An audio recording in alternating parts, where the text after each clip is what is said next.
माजी मुख्यमंत्री खासदार अशोकराव चव्हाण यांची राज्यसभेवर बिनविरोध निवड झाल्यानंतर अर्धापूर तालुक्यात पहिल्यांदाच आगमन झाल्यावर वसमत फाटा येथून भव्य मोटरसायकल रॅली काढण्यात आली। प्रदेश सदस्य धर्मराज देशमुख, जिल्हाध्यक्ष ॲडव्होकेट किशोर देशमुख यांनी स्वागत केले।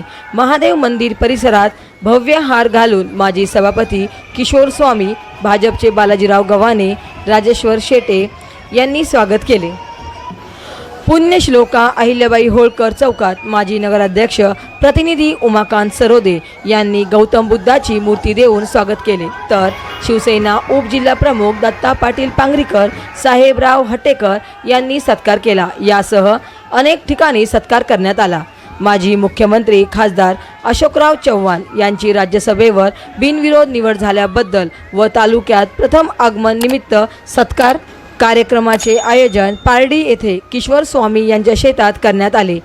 यावेळी माजी मुख्यमंत्री खासदार अशोकराव चव्हाण, नांदेड लोकसभा उमेदवार खासदार प्रतापराव पाटील चिखलीकर, भाजप नांदेड उत्तर जिल्हाध्यक्ष ॲडव्होकेट किशोर देशमुख, नांदेड कृषी उत्पन्न बाजार समितीचे सभापती संजय देशमुख लहानकर, युवा नेत्या श्रीजया चव्हाण, चेअरमन गणपतराव तिडके, प्रदेश सदस्य धर्मराज देशमुख, मनपाचे माजी सभापती किशोर स्वामी, शामराव पाटील टेकाळे, भाजपचे बालाजीराव गव्हाणे, माजी उपनगर अध्यक्ष राजेश्वर शेटे, तालुका अध्यक्ष डॉक्टर लक्ष्मण इंगोले, प्रदेश सदस्य बालाजी स्वामी, गटनेते बाबूराव लंगडे, माजी सभापती आनंदराव कपाटे, सरचिटणीस प्रल्हाद माटे, योगेश हळदे, तुकाराम साखरे यांची उपस्थिती होती।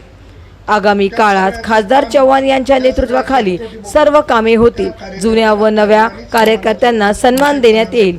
खासदार चव्हाण, खासदार गोपछडे व मी आम्ही सर्वजण विकास करू असे प्रतिपादन यावेळी बोलताना खासदार प्रतापराव चिखलीकर यांनी केले। यावेळी सभापती संजय लहानकर, जिल्हाध्यक्ष ॲडव्होकेट किशोर देशमुख यांची मनोगते झाली। या कार्यक्रमाचे प्रास्ताविक किशोर स्वामी यांनी केले। सूत्रसंचालन निळकंठ मदने तर आभार बालाजीराव गव्हाणे यांनी मानले। यावेळी ज्येष्ठ नेते मंडळीसह अनेक कार्यकर्ते मोठ्या संख्येने उपस्थित होते। या कार्यक्रमात अर्धापूर तालुक्यातील अनेक कार्यकर्त्यांचा भाजपात पक्षप्रवेश झाला। महाराष्ट्र वाईब न्यूज प्रतिनिधी सखाराम क्षीरसागर, अर्धापूर, जिल्हा नांदेड। तेवढी लीड खासदार म्हणून मला आपण देणार आहात, मला त्याच्यामध्ये एक पैशाची शंका नाही आहे। पण मी तुम्हाला सांगणार आहे की तुम्ही ज्या विश्वासाने माझ्यासारख्या कार्यकर्त्याला मतदान करणार आहात, तुमच्या विश्वासाला कुठेही तडा जाईल। नवीन सरपंच झाले ते जोडा देतात माझ्या अंगावर। नवीन सरपंच झाले की आले साहेब कागद, अरे म्हणजे तुझं दादा साहेब तुम्हाला मदत करावीच लागेल। बरं आहे म्हणलं, चांगलं ताकीद पकडलं म्हणलं, आमच्या निवडणूक आल्या की लागलं कामात तुम्ही।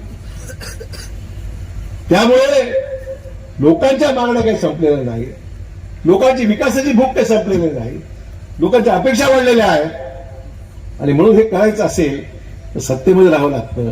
आणि सत्तेमध्ये सत्ता पाहिजेच असा विषय नाहीये, पण आपल्याला जी आपली भूक जर पूर्ण करायची असेल तर अशोक चव्हाणाला सत्तेमध्ये राहून कामं करावी लागतील, ही ती सांगण्याची भूमिका आहे, मुद्दाम सांगण्यात आहे।